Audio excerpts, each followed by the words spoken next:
Hello students, are you all right? I hope so. You all are all right. I am enjoying our class.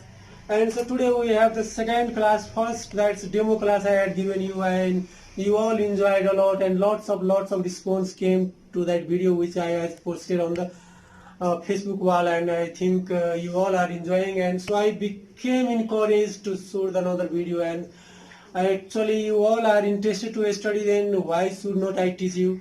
Okay, and so for study, and I had already told you that you need some things, just like you have to pay proper attention in the class, and you have to be attentive, and when I ask the question, you react yourself thinking that you are inside the class of the PPY sir and I am studying well, and don't think that you are just watching YouTube video and enjoying that. No, you are actually studying, and for that reason you have to pay proper attention.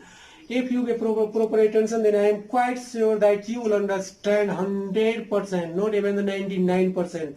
I have been teaching in several colleges and I have this confidence. Okay, and so today's let's start the second video, and I will ask you the question and you will answer yourself and check when I tell the answer. Okay, and so we were in the DC circuits. This was our topics, and so let's formally start this topic, and this topic starts with the topic charge. We all know these charge are very much familiar to us, but actually we don't know the exact definition of charge. What is charge? Have you ever thought? Yeah, we know that this is charge on this is charge on this. Actually, what is the definition of the charge? You may search in Google. Okay, and charge is the inherent properties of the matters. Means we do have some charge. Every object have that property. Just like we have mass, we have charge also. Okay, and so charge is basic property of the any matter in this world. And so charge start from where charges start. We know that in the beginning only that there is all matters are made from the atoms. The atoms have nucleus that has proton and neutron, and electrons orbits around in different orbits, several orbits. These all things you must have learned in chemistry and also in some parts of the physics.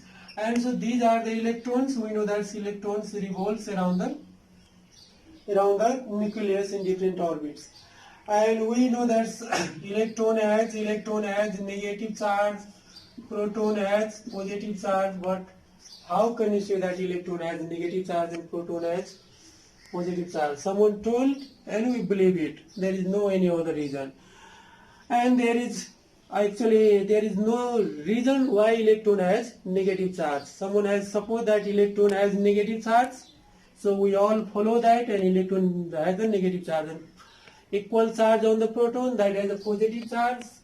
We have supposed this is a positive. There is no difference if we had already supposed that electron has the positive charge and proton has negative charge. So electron and proton both have opposite kind of charge. We can say that, but we can't say that which one has the negative, which one has the positive. If you ask the reason why electron has negative charge, there is no answer of this question. Okay, and so but still we are familiar with this term, so we will take that electron has a negative charge and proton has positive charge. Both have equal but opposite charge. And so any atoms, neutral atom has number of electron and number of proton. Both are equal. If your atom is neutral, then number of electron and number of proton are equal. And we know that both of them have equal and opposite charge, so they cancel equal. From the integer we know that equal positive and plus equal negative. If there is equal positive and equal negative, and the sum becomes the 0. So any neutral atom has no charge. Still we have proton and electron, but we are neutral because of the equal quantity of electron and proton. If anyhow we can remove the electron, actually we can't remove the proton easily from the atom, so proton remains inside nucleus, but electron can be transferred from one atom to another atom. So if we transfer the electron from one atom to another atom, then the atom which transfer the electron becomes the positively charged, and the atom which receive the electron becomes the negatively charged, because that has already equal number of proton and electron, and now extra electron went there, and so that becomes the negatively charged. But the atom which donate the electron has equal number of proton and electron, now it has less electron, so it becomes the positively charged. In this way, any object, any atom can be charged. So charge comes from that concept, and charge, this charge is inherent properties of matter. So we can define the charge is inherent. Charge is inherent property of matter, which when flow in a circuit constitute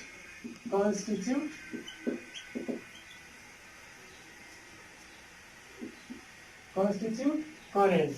So this is our definition of charge. Definition of charge. Its unit is coulomb.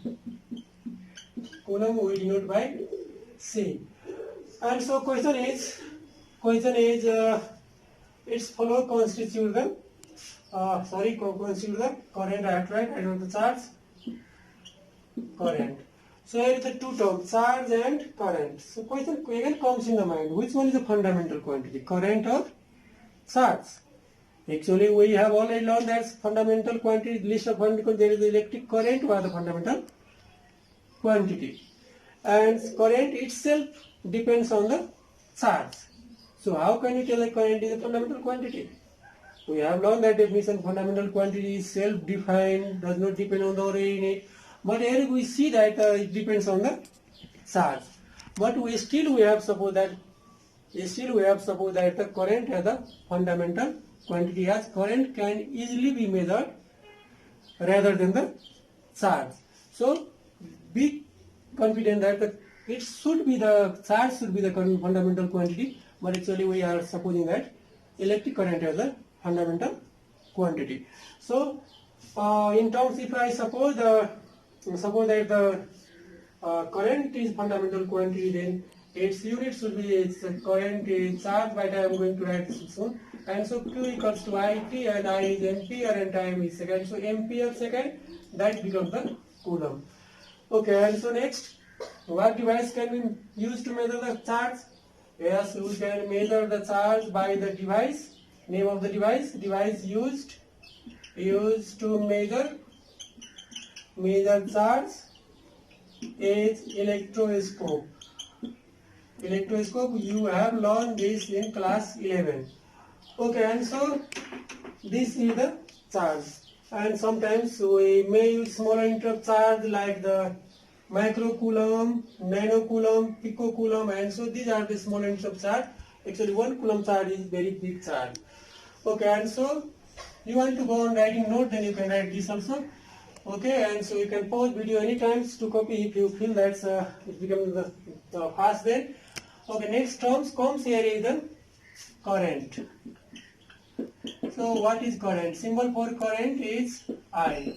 And there are two symbols for current. One is small I and another is capital I. Whenever you see the capital I is DC current and small I is standard symbol for AC current. So we will discuss AC current later on. Okay, and so the definition of current is the rate of flow of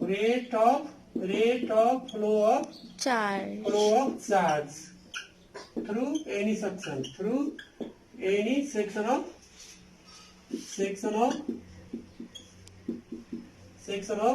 conductor per unit time. So this is the definition of current. You are familiar with this definition. We have already heard several times this definition in your life, and so this is the definition. And mathematically we can write, if I be the charge sorry, if Q be the charge flowing through any conductor in 1 second, then the current I is given by I equals to Q upon T. Okay, as I told you, unit of charge, its unit. What should be its unit? Coulomb. Its unit is, the charge measured in the coulomb, time measured in second. So its unit should be the coulomb per second.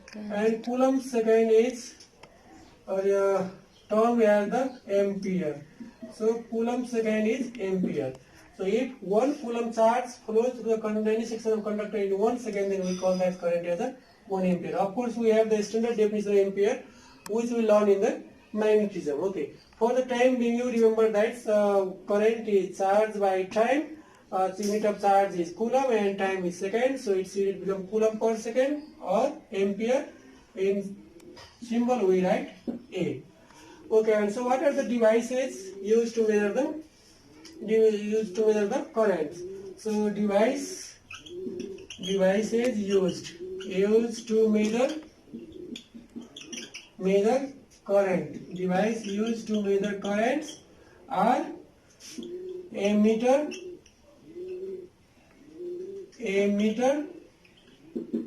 milliammeter, microammeter, galvanometer. And so ammeter actually used to measure the large current, milliammeter small, and much very small current is measured by the microammeter.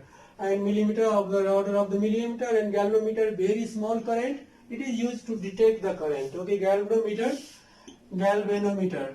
Note, galvanometer is used to detect the current, and can be used to measure very small current up to 5 milliampere. Okay, and so this galvanometer, ammeter, all these can be measured.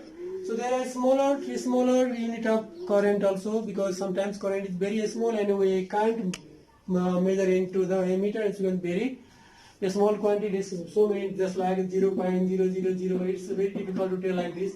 So instead of telling this, and we write in the scientific notation, and so 1 into 10 to the power minus 4. So this is like this, you can write. And for that purpose, what we do, we use the smaller currents. And so this was the, and second note, you can tell 1 milliampere. 1 milliampere is 10 to the power minus 3 ampere. You remember that whenever you have the word milli, it's always 10 to the power minus 3. Whereas milliampere, whatever milli comes, 10 to the power minus 3. Keep in your mind.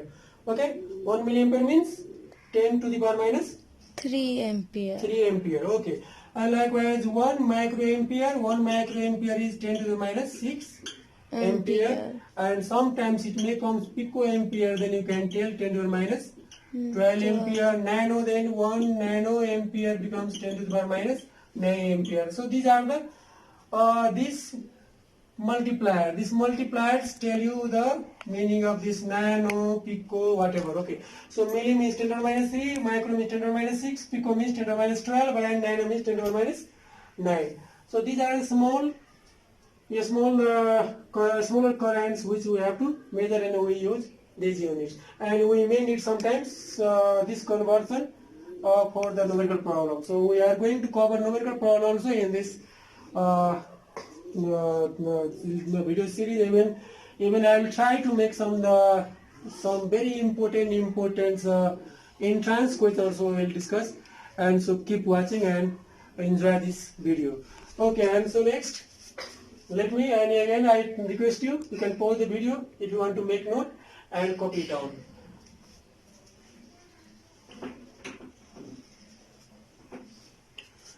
Okay, next come the current. If you know, then we have to know the current density. So it looks like density something like mass by volume. Actually, this density does not mean that density which we had learned, that mass upon volume. There is nothing like that. Keep in your mind. Current density is defined as the current density symbol is J. We give this name symbol J, and this is current flowing per unit cross sectional area. Means if you have this wire, this conductor, and which has cross sectional area A, and you are allowing current I to pass through this, then your current density becomes I upon A.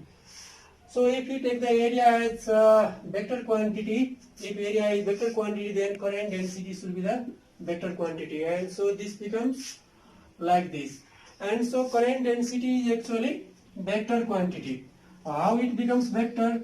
Because if we are supposing the current flowing through the conductor perpendicular to the cross sectional area and giving direction perpendicular to the flow of current. It means you have fixed direction. If there is direction involved, then that must be the vector quantity. And to get the vector quantity, we are dividing a scalar by vector, so that result should be vector. And to get the vector, this current density should be the vector quantity. As you know, I becomes, if you just multiply J cross A, and I is a scalar quantity. We know that current is a scalar quantity, and a scalar can be obtained by the dot product of two vector quantity. And as A is the vector quantity, so J must be the vector quantity to get the current. I made you clear this. I told you this is a scalar, and this is the vector. I told how this will become vector, because area must be the perpendicular direction of hollow. And so vector is a vector quantity, there is direction, and if J is a scalar quantity, then a scalar cannot be equal to vector into a scalar. So there is only one choice I have, it should be the vector quantity, because dot product of vector and vector is also a scalar quantity. So to get the current as a scalar quantity, current density should be the vector quantity. And so current density can be defined as it is defined as the current flowing per unit area perpendicular to the direction of current. And so this is the definition of current density. And again, I suppose J is the, if I be the current passing perpendicularly through the conductor of area of cross section A, then current density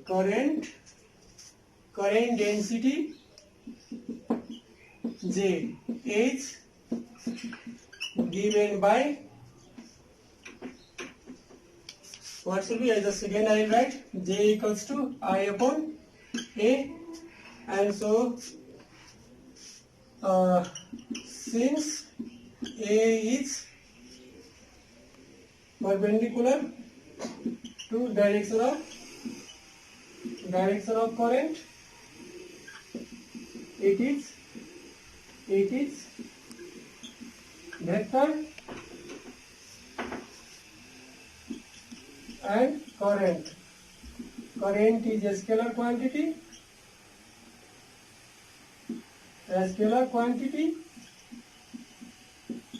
so J must be vector for which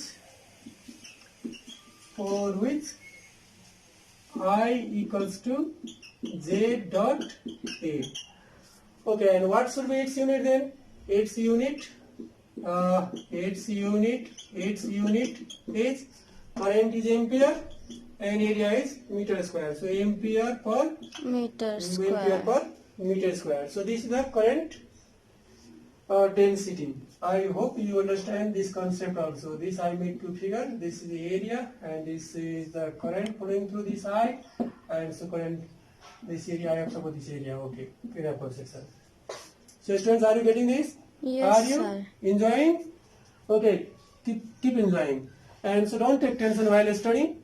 If you take tension, then you can't get. And so be with me, follow with me, and so go on studying. Okay, next topic is charge carrier. Charge carrier means from the name only it's clear that the things which carry the charge are charge carrier. So what could be the charge carrier? What can carry the charge? Think. Are you thinking? Yes? Yeah, you must have thought about the electron. So electron is one of the charge carrier, most popular charge carrier electrons. When current conducts through the conductor, what happens? Electrons move from one point to another point. So one of the charge carrier is electron. Another charge carrier is ions.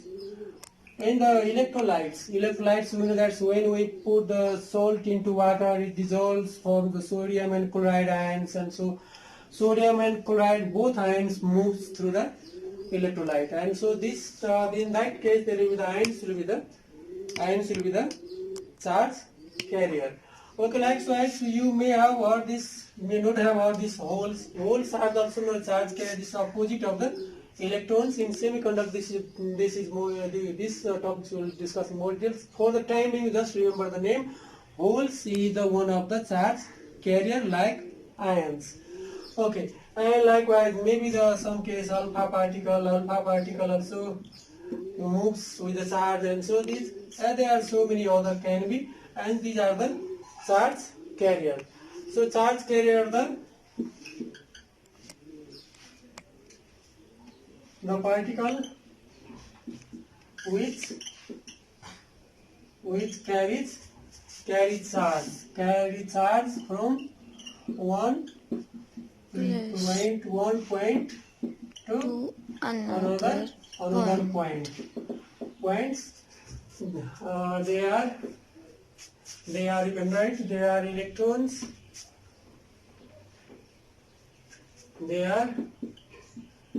They are electrons, holes, ions, alpha particle, etc. And so for metallic conduction, for conduction through the metal, for the metallic conduction, charge carrier are electrons. For semiconductor,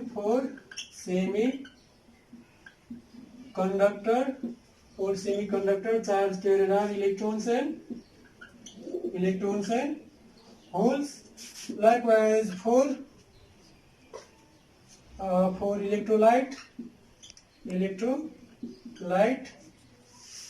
charge carrier are ions.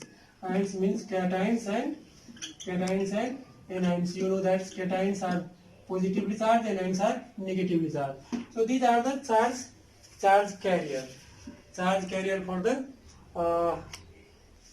conductor, or in whatever I told, like metallic conductor, semiconductor, electrolytes. So students, I think up to here it's clear, right? Clear? Yes, sir. Okay, it's clear.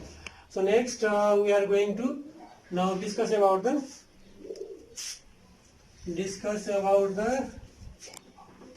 AC and DC, alternating current and direct current. Next is the alternating AC and DC. So this is the next topics which we have to cover, and sometimes this is not going to ask in the exam in +2 level, but still we should know the difference. So from name we see this AC. AC means alternating. C for current. So alternating current, D for Direct. D for direct and C for current. So one is alternating, other is direct current. From name, alternating means something is altering here. You may think how it can be altered. So this type of current, AC current, what we see that if you go on seeing through the time, its value, maybe the voltage or current. What's the difference voltage and current? You maybe learned it about me in class 11, but still when time comes, then I can explain more in this topic also. For the timing, along with the time, voltage or current goes on changing. See this, it's increasing, became maximum, and again decreasing, again coming down, and again increasing like this. So by seeing this curve, we can't say that's what is the exact value of AC. You have to tell the time. At what time you want to know about the voltage or current. Just like if someone asks you the 1 second, then at 1 second you can go through this and you can see that yes, at 1 second of the time voltage is this much. And so its value varies along with the time. When time changes, its value also changes. So we can't tell the fixed value exactly what the value at particular instant of time. That type of current whose value changes. Even the direction of current also changing. See this first part of above is this y-axis. Above origin is positive and down arrow is negative. So there is a positive up. So in this part there is the direction current is 1, and see this after this what happens? Direction current is reverse, means going in other direction. Means what happens in the conductors when AC pass? Sometimes current going left to right, then right to left, left to right, right to left, left to right, like continuously. Do you know how many times it happens in our country Nepal? It's 50 Hz. 50 Hz is the frequency of the AC in our Nepal. Means 50 times its polarity. Polarity is in one cycle only. You see that's how many times its frequency is going to change. Polarity, see this 1, 2 times. This will be found from this. You have to start only, and so in one cycle it's 2 times it cross the zero level. So 100 times 50 Hz frequency means 50 Hz. 50 Hz is frequency. It means its polarity changes 100 times. 100 times. Keep in the mind this. This sometimes confuse you. 100 times polarity changes in AC in Nepal. Okay, and so likewise we can see in the DC what happens. DC current as time passes, the value of DC remains almost constant. Of course, source may decrease its value, like the battery is going to discharge and current decreases, voltage decreases. That happens, but it never changes polarity itself. It cannot go itself. Positive pole of your battery can never be the negative pole of the battery. And so what does it mean? Its polarity is not changing, and even the magnitude is not changing in very short period of time like the AC current or voltage. So such type of current are called the direct current. So a question comes in your mind, oh, what is the source? So this source of this is mainly AC generator. AC generator is main source. Likewise, your microphone. When you speak in the microphone, it produces the AC current. Likewise, any microphone this happens, like all oscillators, any oscillators, you may not have heard this word, but keep in the mind this is some electronic device which changes, which oscillate backward and back and forth. So these are the source of the AC means alternating current, and likewise direct current. Direct current, so what could be the source? Source of direct current is the main source is battery. Likewise, another we have solar cell. Likewise, dynamo, or we may call this the DC generator. So this is another source of the DC. Okay, and so other difference, it can be easily easily transformed from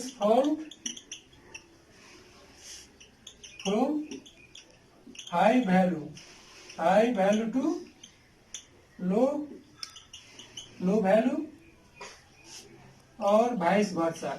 Means we can change low to high also, but it cannot be. It cannot be. Actually, easily I have to write here.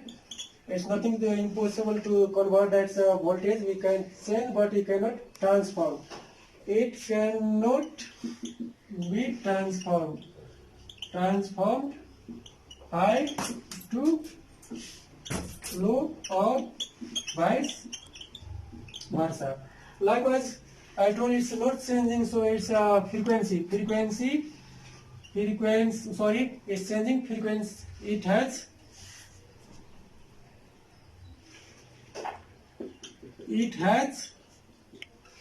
some frequency like 50 Hertz,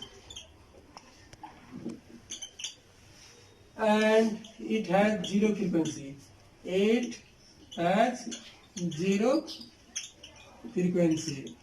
Likewise, other differences, you can try the several differences, and so you want to copy. So let me write first this and then you copy, and then I'll drop this. Okay, and so the current, I'm writing definition here. The current whose magnitude and direction changes periodically is called AC. Likewise, the current whose magnitude and direction remains constant is called direct current. Okay, and so then for difference you wrote, and so all the differences you want to add, then you can. It cannot be stored directly. It can be stored. It can be stored. Okay, and so likewise you can tell it is cheaper because long term, so it's supported only one time, so you need to purchase, or you have to set up cost, then after you can take it free. Cheaper and expensive. It is expensive. Likewise, you want to write more, then you can. It was the 5 number, 6, there is 7. Can be produced in large quantity, and it can be produced in a small quantity. And so these are the major difference. Not only, there are so many other differences. AC is relatively more dangerous than DC, and so that point of view can add. And if you have copied, then I may add the right answer. Also, let me write more points. You want to know them. 8 number is it is relatively more dangerous. It is relatively less dangerous. It is relatively less dangerous. So this is the point. Means what does it means? More dangerous, less dangerous. Actually, both are dangerous. You don't think that DC is safe and you can touch the 200 volt DC. DC and AC both are dangerous. Actually, when we touch the battery with smaller voltage, it does not harm us. We know that reason is we do have near about 50 kilo ohm resistance in our body, and so a small voltage do not cause anything to us, okay. And but both higher voltage DC and AC both are dangerous, but still we tell this is more dangerous, because when you hear the word 220 volt AC and you hear the word 220 volt DC, at that time we can tell that this is more dangerous. Actually 220 volt DC is also dangerous, 220 volt AC is also dangerous, but this is more dangerous. Do you know why? It's not the 220 volt only peak value of the AC. Peak value, I told you that it can go up to air, and so this value is not 220. The up to air voltage only we tell this is 220 voltage. That we call the RMS value.